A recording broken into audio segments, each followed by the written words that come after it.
গণভোট নিয়ে বিএনপির বিপরীত অবস্থানে জামায়াত, সনদের আইনি ভিত্তি নিয়েও তীব্র মতবিরোধ দুই দলের। জাতীয় নির্বাচনের পূর্বেই গণভোট অনুষ্ঠিত হবে এই ব্যাপারে আমরা নিশ্চয়তা চাই এবং এটি আমাদের সুস্পষ্ট দাবি। সংবিধানের 152 নম্বর অনুচ্ছেদের সংজ্ঞা অনুসারে আদেশ আইনের মর্যাদা প্রাপ্ত, অতএব সেটি জারি করা এখতিয়ার রাষ্ট্রপতি। দ্রুত গণভোটের ব্যাপারে সিদ্ধান্ত জানাবেন প্রধান উপদেষ্টা। ব্রিফিংয়ে আসিফ নজরুল। ফেব্রুয়ারির প্রথমার্ধেই সংসদ নির্বাচন। গণভোট কবে হবে ওটা নিয়ে তো বিরোধ তীব্রতম পর্যায়ে পৌঁছে গেছে। সিদ্ধান্ত নেবেন প্রধান উপদেষ্টা। প্রধান উপদেষ্টার নেতৃত্বে আমরা থাকবো, আমরা ওনাকে সহায়তা করার জন্য থাকবো। ইসির প্রতীক তালিকায় শাপলা কলি, কেন সাপ্লাই দেয়া হবে না প্রশ্ন এনসিপি নেতাদের। বিএনপি জামায়াতের সমালোচনা। এমন একটা পজিশন দাঁড় করানো হলো যে তোমরা আসলে ফুটো নাই, তোমরা এখনো বাচ্চা। এই যে একটা ন্যারেটিভ দাঁড় করানো হলো, এই ন্যারেটিভটা কার? এটা হচ্ছে বড় রাজনৈতিক দলগুলোর ন্যারেটিভ।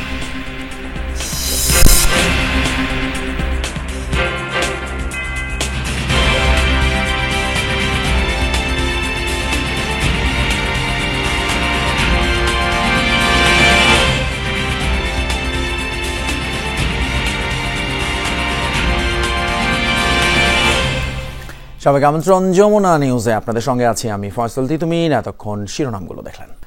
জুলাই সনদ বাস্তবায়নে ঐকমত্য কমিশনের সুপারিশকে একপেশে জবরদস্তিমূলক এবং চাপিয়ে দেয়া বলে মনে করে বিএনপি, যা অর্থহীন, প্রহসনমূলক এবং জাতির সঙ্গে প্রতারণার শামিল বলেও মন্তব্য করেছেন দলটির মহাসচিব মির্জা ফখরুল ইসলাম আলমগীর। গুলশানে এক সংবাদ সম্মেলনে তিনি বলেন, এ নিয়ে প্রয়োজনে প্রধান উপদেষ্টার সাথেও দেখা করা হবে। জাতীয় নির্বাচনের আগে গণভোট অযৌক্তিক এবং অবিবেচনা প্রসূত প্রস্তাব বলে উল্লেখ করেন বিএনপির মহাসচিব। তবে ফেব্রুয়ারিতে নির্বাচন নিয়ে সরকারের প্রতি এখনও আস্থাশীল দলটি। বিএনপির স্থায়ী কমিটির বৈঠকের সিদ্ধান্ত জানাতে বৃহস্পতিবার সকালে সংবাদ সম্মেলনে আসেন মহাসচিব মির্জা ফখরুল ইসলাম আলমগীর সহ দলের সিনিয়র নেতারা। লিখিত বক্তব্যে মহাসচিব জানান, জুলাই সনদ স্বাক্ষরের পর অগোচরে অঙ্গীকারনামায় কয়েক দফায় সংশোধন করা হয়েছে। গণভোটের জন্য তৈরি প্রস্তাবনায় বাদ দেওয়া হয়েছে রাজনৈতিক দলের নোট অব ডিসেন্ট। এছাড়া সাংবিধানিকভাবে ইসি সংবিধান সংস্কার পরিষদ নির্বাচন করার ক্ষমতাপ্রাপ্ত নয় বলেও জানায় দলটি। কেবলমাত্র আলোচনার মাধ্যমে প্রণীত সনদের অঙ্গীকারনামায় স্বাক্ষর করেছি। ঐকমত্যের ভিত্তিতে সম্মত কয়েকটি দফা আমাদের অগোচরে পুনরায় সংশোধন করা হয়েছে। তারা এই ডান পাশের সমস্ত মতামত ওমিট করে গিয়েছে, বাদ দিয়ে দিয়েছে। শুধু তাদের প্রস্তাবগুলো উপরে তারা একটা তফসিল রচনা করেছেন। বলা হয়েছে এই 48টা দফার উপরেই গণভোট হবে। এখানে কে কি মতামত দিল, কিভাবে সনদে উল্লেখ করা হলো, কিভাবে সম্মত হলো, কিছুই উল্লেখ করা হয়নি। এবং বলা হয়েছে বিল আকারে এটা উপস্থাপন করা হবে। বিল কারা করতে পারে? বিল জাতীয় সংসদের এখতিয়ার। ঐকমত্য কমিশনের চাপিয়ে দেওয়া প্রস্তাবকে প্রহসন উল্লেখ করে নির্বাচনের দিন ছাড়া গণভোট না মানার শক্ত অবস্থান জানান বিএনপি মহাসচিব। বললেন, সাংবিধানিক আদেশ জারির এখতিয়ার কেবলই রাষ্ট্রপতির। সংবিধানের 152 নম্বর অনুচ্ছেদের সংজ্ঞা অনুসারে আদেশ আইনের মর্যাদা প্রাপ্ত, অতএব সেটি জারি করা এখতিয়ার রাষ্ট্রপতি। ঐকমত্য কমিশনের প্রস্তাব এবং সুপারিশ একপেশে ও জবরদস্তিমূলক জাতির উপর চাপিয়ে দেওয়ার চেষ্টা করা হয়েছে। তাহলে এটাই প্রতিমান হয় যে দীর্ঘ 1 বছর ব্যাপী সংস্কার কমিশন ও জাতীয় ঐকমত্য কমিশনের সাথে রাজনৈতিক দলসমূহের দীর্ঘ ধারাবাহিক আলোচনা ছিল অর্থহীন। নির্বাচনের দিন গণভোটটা আমরা একমত হয়েছি জাতির স্বার্থে, ঐক্যের স্বার্থে। এর বাইরের আমরা কোনোদিনই একমত হব না। ফেব্রুয়ারিতে জাতীয় নির্বাচন নিয়ে বিভিন্ন দল সংশয় প্রকাশ করলেও বিএনপি এখনও আস্থাশীল সরকার প্রধানের প্রতিশ্রুতির উপর। চলমান সংকট নিরসনে প্রয়োজনে প্রধান উপদেষ্টার সাথে সাক্ষাতের কথাও বলেন মির্জা ফখরুল। এখানে নালিশের কিছু নেই। আমরা আমাদের মতামত জাতির সামনে তুলে ধরলাম, জাতির সামনে তুলে ধরলাম। প্রয়োজনে আমরা এটা প্রধান উপদেষ্টার কাছে আমরা আবার যাব। আমাদের কাছে কোনো ধোঁয়াশা নেই। আমরা বিশ্বাস করি যে সরকার এবং নির্বাচন কমিশন তারা সকল প্রস্তুতি গ্রহণ করছেন এবং ফেব্রুয়ারিতেই, মার্চ ফেব্রুয়ারিতে নির্বাচন ঘোষিত যে তার সময় আছে, তাই নির্বাচন অনুষ্ঠিত হবে।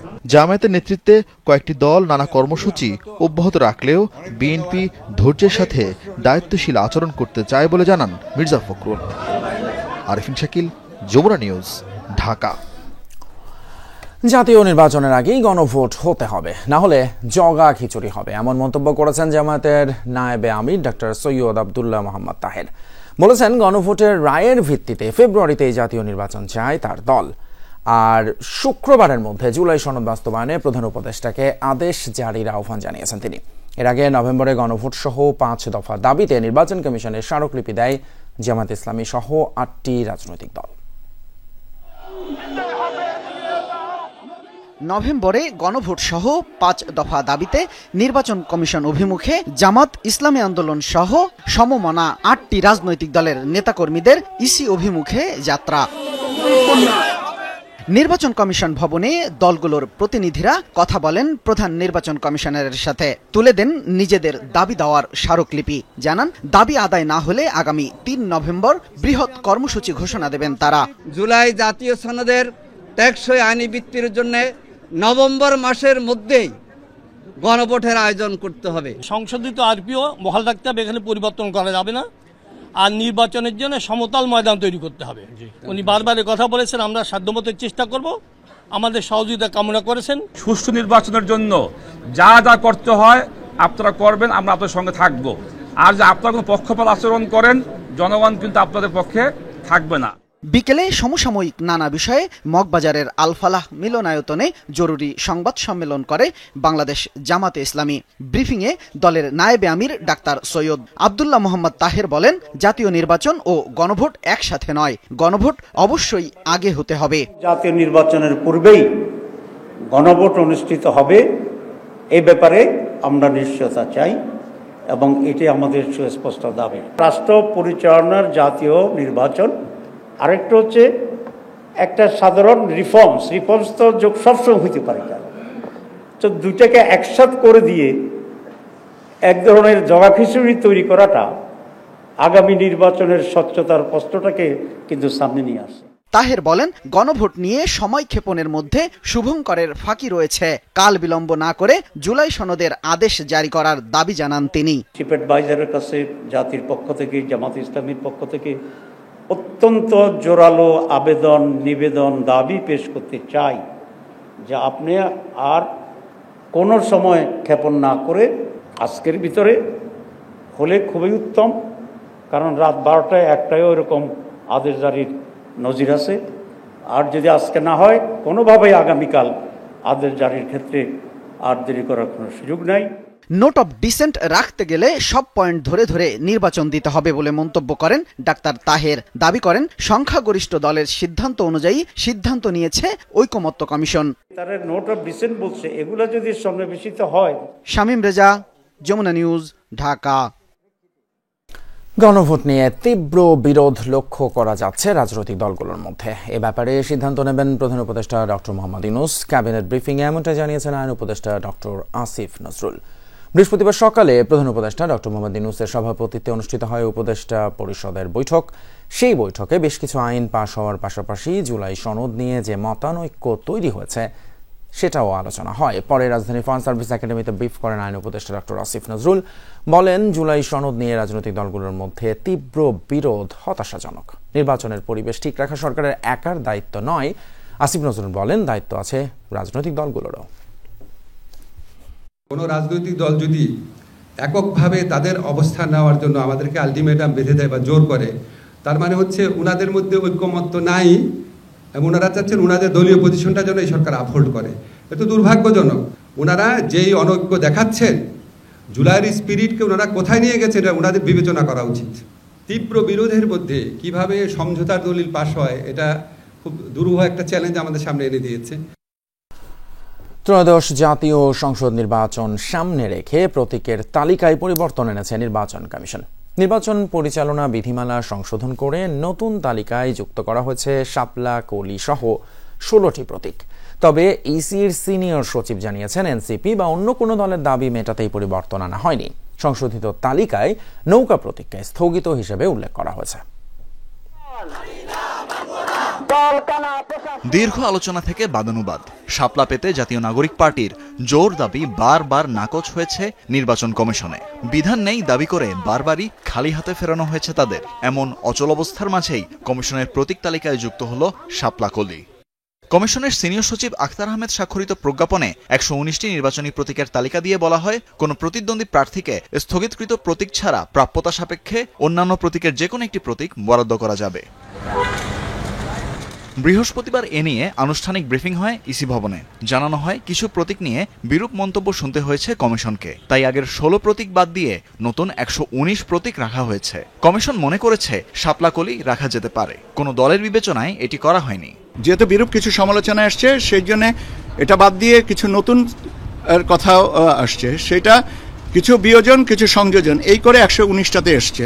এটা কারোর কোনো দাবির বিষয় তো প্রাসঙ্গিক না। তার কারণ হচ্ছে যে আপনারা জানেন যে একটা রাজনৈতিক দল যেটা এনসিপি, তারা শাপলা প্রতীকটা চেয়েছে। শাপলা কলির ভিতরে পার্থক্য আছে।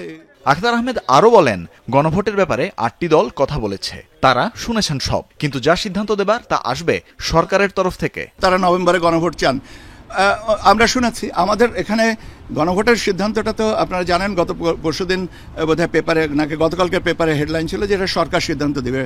সরকার সিদ্ধান্ত দিক।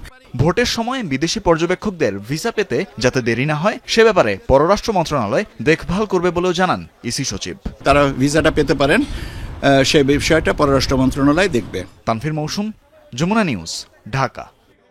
প্রতীক তালিকায় শাপলা কলি যুক্ত করে নির্বাচন কমিশন আবারও প্রশ্নবিদ্ধ ভূমিকা নিয়েছে।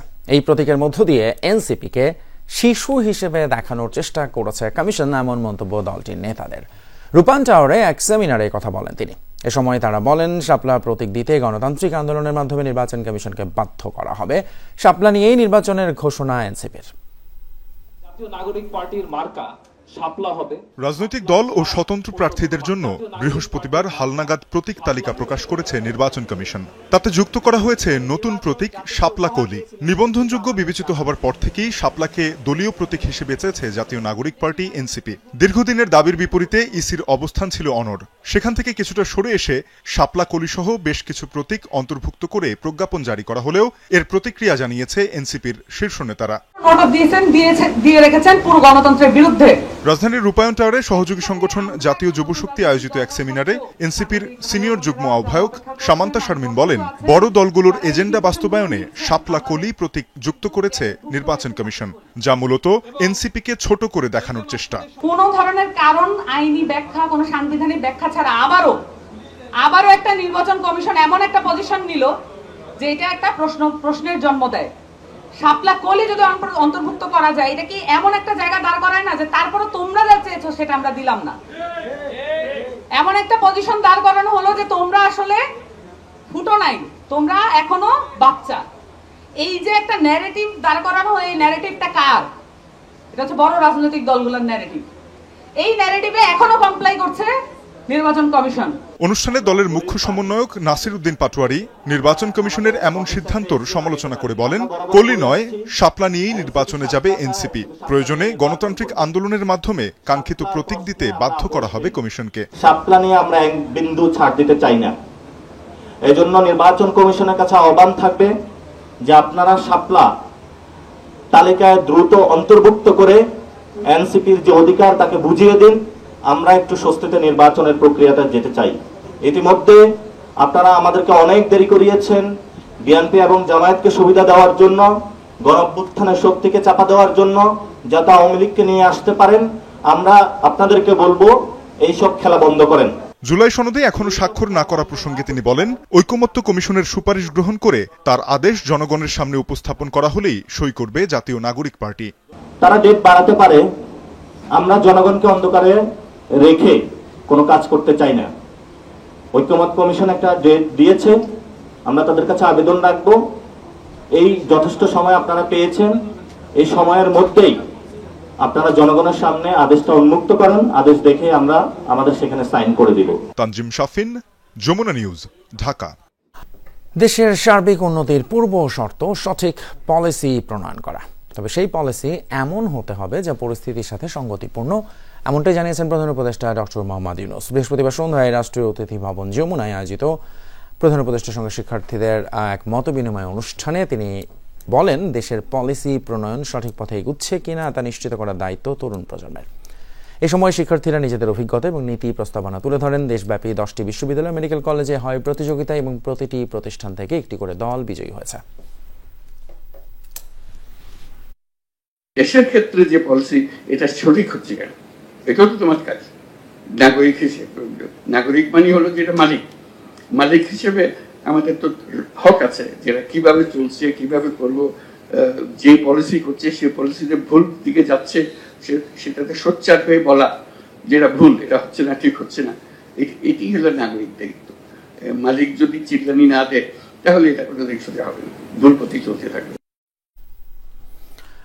বিএনপির ভারপ্রাপ্ত চেয়ারম্যান তারেক রহমান বলেছেন, তার দলের লক্ষ্য এমন একটি আধুনিক গণমুখী বাংলাদেশ গড়া যেখানে কোনো নারীকে তার পরিবার এবং ভবিষ্যতের মধ্যে যে কোনো একটিকে বেছে নিতে না হয়। বিএনপি এমন যে কোনো পশ্চাদমুখী ধারণা প্রত্যাখ্যান করে যা নারীর সম্ভাবনাকে সীমাবদ্ধ করে। বৃহস্পতিবার নিজ ভেরিফাইড ফেসবুক অ্যাকাউন্টে এক পোস্টে তারেক রহমান এসব কথা বলেন। উল্লেখ করেন, বিএনপি সারা দেশে এমন একটি উদ্যোগ গ্রহণের কথা বিবেচনা করছে যাতে শিশু পরিচর্যা বাংলাদেশের অর্থনৈতিক প্রবৃদ্ধি কৌশলের অংশ হয়। একই সাথে প্রত্যেক কর্মজীবী মা, প্রত্যেক ছাত্রী নিজ নিজ সাফল্যের স্বাধীনতা পায়, এমন একটি বাংলাদেশ গড়ার প্রত্যয় জানান তারেক রহমান। জুলাই সনদ সংস্কারের বিপক্ষে যারা অবস্থান নিয়েছে তারাই ভোট এবং মৌলিক অধিকারের বিপক্ষে অবস্থান নেবে, এমন মন্তব্য করেছেন এনসিপির দক্ষিণাঞ্চলের মুখ্য সংগঠক হাসনাত আব্দুল্লাহ। বৃহস্পতিবার সন্ধ্যায় কুমিল্লার লাকসামে পথসভায় তিনি বলেন, সচিবালয়ে ডিসিএসপি নিয়ে ভাগাভাগি চলছে, একটি পাতানো নির্বাচনের পায়তারা চলছে বলেও মন্তব্য তার। অত্যন্ত পরিতাপের বিষয় যা বলছে বাংলাদেশের যারা সর্ববৃহৎ রাজনৈতিক দল, এই মৌলিক বিষয়গুলোতে তারা আমাদের এই সংস্কারের বিষয়গুলোতে তারা তাদের বিপক্ষে অবস্থান নিয়েছে। রংপুরে চোর সন্দেহে ইউপি মেম্বারের বাড়িতে আটকে নির্যাতনের 3 দিনের মাথায় মারা গেছে এক যুবক। এই ঘটনায় একটি হত্যা মামলা করেছে নিহতের বাবা। পুলিশ জানায়, সোমবার মধ্যরাতে গ্রাম্য পুলিশ মোনারুল ইসলামকে দিয়ে ইউপি মেম্বার আশরাফুল ইসলাম মিলনপুরে নিজ বাড়িতে তুলে নিয়ে যায় সোহেলকে। সেখানে ভাতিজি জামাইয়ের মোটরসাইকেল চুরির জন্য সোহেলকে দায়ী করে স্বীকারোক্তি আদায়ের চেষ্টা করেন মেম্বার। অভিযোগ অস্বীকার করলে তাকে আটকে রেখে পিটিয়ে জখম করে। পরে গুরুতর অসুস্থ হয়ে পড়লে বুধবার রাতে সাদা স্ট্যাম্পে সোহেলের অভিভাবকের সই নিয়ে তাকে হস্তান্তর করে মেম্বার। বাড়িতে আনার পর বৃহস্পতিবার সকালে সোহেল মারা যায়। এই ঘটনায় মেম্বার আশরাফুল ইসলাম সহ 4 জনকে আসামি করে একটি হত্যা মামলা করেছেন সোহেলের বাবা। চোর সন্দেহে তাকে মোটরসাইকেল কোথায় আছে এসব জিজ্ঞাসাবাদের লক্ষ্যে এবং মালামাল উদ্ধারের জন্য সোহেলকে আশরাফুল মেম্বার মিঠাপুকুর সহ বিভিন্ন গ্রাম এলাকায় নিয়ে যায়। নিয়ে যাওয়ার পরে তাকে আটক করে রাখে এবং তার প্রতি শারীরিক নির্যাতন চালানো হয়। ঢাকা থেকে 100 ভরি স্বর্ণ এবং 32 লাখ টাকা ডাকাতির ঘটনায় ভোলা থেকে 3 জনকে গ্রেপ্তার করেছে র্যাব। বৃহস্পতিবার দুপুরে ভোলা সদর উপজেলার ভেদুরিয়ার ইউনিয়নের আব্দুল রশিদ মিস্ত্রির বাড়ি থেকে তাদের গ্রেপ্তার করা হয়। গ্রেপ্তারকৃতরা হলেন মোহাম্মদ সোহান, কুলসুম এবং বকুল বেগম। এ সময় তাদের কাছ থেকে ডাকাতি হওয়া 1 ভরি 10 আনা, 8 ভরি সিটি এবং নগদ 80,000 টাকা উদ্ধার করা হয়। পাশাপাশি ডাকাতির কাজে ব্যবহৃত 5টি ফোনও উদ্ধার করা হয়। মামলার এজাহার সূত্রে জানা গেছে, গেল 18 অক্টোবর ঢাকা মিরপুরের দারুসালাম থানা এলাকার এক ব্যবসায়ী মোহাম্মদ উল্লাহর বাড়িতে প্রবেশ করে অস্ত্রের মুখে জিম্মি করে হাত পা বেঁধে প্রায় 100 ভরি স্বর্ণ এবং নগদ 32 লাখ টাকা ডাকাতি করা হয়। পরে 9 জনকে আসামি করে মামলা হয়েছিল।